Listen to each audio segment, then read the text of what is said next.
Hi everyone. Even though the impacts of COVID-19 continue to hit businesses, there is a light shining through.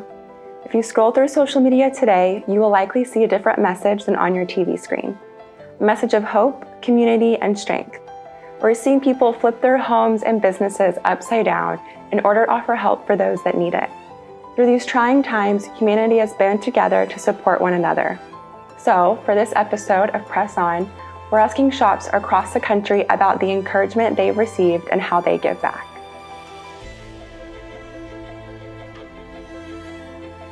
What we're doing to keep the lights on and what has really helped us is that we reached out to a lot of the essential businesses because those people, they still need print services, and that's working really well for us. We are creating these masks, printing on masks to promote sales, just to keep our name out there, and that's helping out a lot. Before I had 9 employees, and I had to lay off 7 of them. I have a very skeletal staff on at the moment, and I just want to see them all back to work.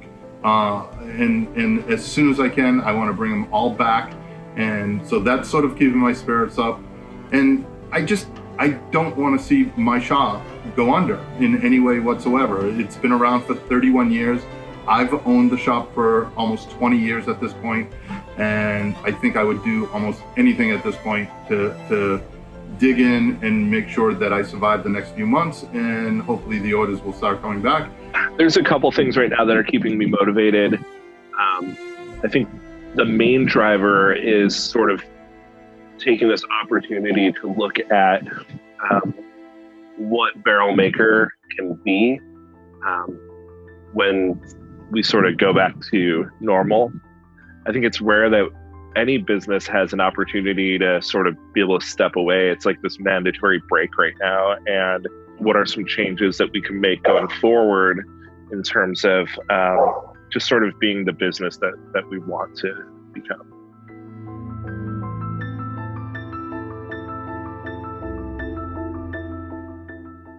Regarding the suppliers in our industry, I think something that stuck out right away was SAMR reaching out, letting us know if we needed to extend out our terms a little bit, extend out some of the invoices we owe them. They would be completely understandable. I thought that was a really nice gesture right at the beginning. And then as things have progressed, I think it's super cool with like companies like BELLA+CANVAS, SAMR, I believe Fruit of the Loom, switching over their manufacturings to create masks for everyday wearing instead of taking medical masks away from people who really need those types of masks. I have actually had 2 large orders from medical companies in the past 2 weeks, and both Alpha Broder and SNS Activewear, my reps have been fantastic in their pricing and in getting me the apparel that I need to get here on time to print. One thing that's really cool and motivating right now is, even though probably 70% of our business right now is down, we do have 30% that's still thriving. We're doing a lot of safety apparel every day. We have some clothing brands, especially ones that are kind of benefiting like good causes or helping to fundraise and things like that are still thriving. And so we still have day-to-day work and revenue coming in. So it's not terrible. And with the amount that we've scaled down our payroll and our expenses, it's working out okay. One of the positive things about the industry is that screen printers all over are just coming together to help us to get our orders out. We're on stay at home, so I've had to reach out to a lot of printers, and those printers are just really, really happy to help out. And, it keeps them in business and keeps us in business. So that's a really positive thing. Another thing that we've noticed is that some of the suppliers are now offering masks, and that's great because printers can print on those masks, and that'll bring in revenue.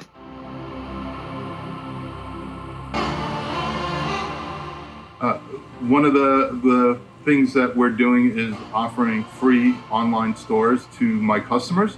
A lot of my customers are restaurants, and a whole bunch have taken us up on the offer. We'll put in like a t-shirt, a hoodie, a coffee mug and an embroidered hat. One restaurant has sold 100 hoodies, almost 100 hoodies with their logo on it. It's not going to keep them that restaurant in business, but it's definitely got to help them through this. And which, if they're selling 100 hoodies, we're printing the 100 hoodies, which is great.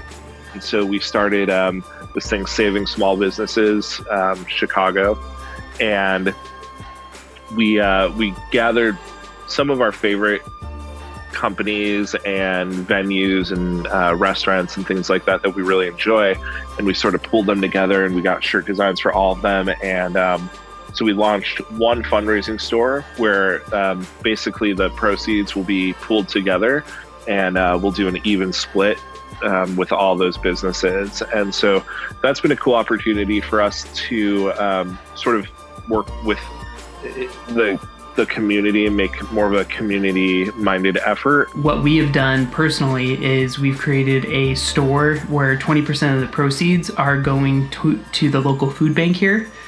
So it kind of equates out to every shirt that's sold donates 15 meals. And especially here in Las Vegas, there's just been a ton of people who have been affected by the shutdown because we really focus on tourism and the Strip. So the Strip is completely shut down. Obviously the schools are all shut down. So those are a lot of people who are out of a paycheck and a lot out of a meal that they were expecting to get from school. But you also have these families with all these kids at home that now have to provide more meals than they expected 2 months ago. So we figured that's the best way we can try to make a difference.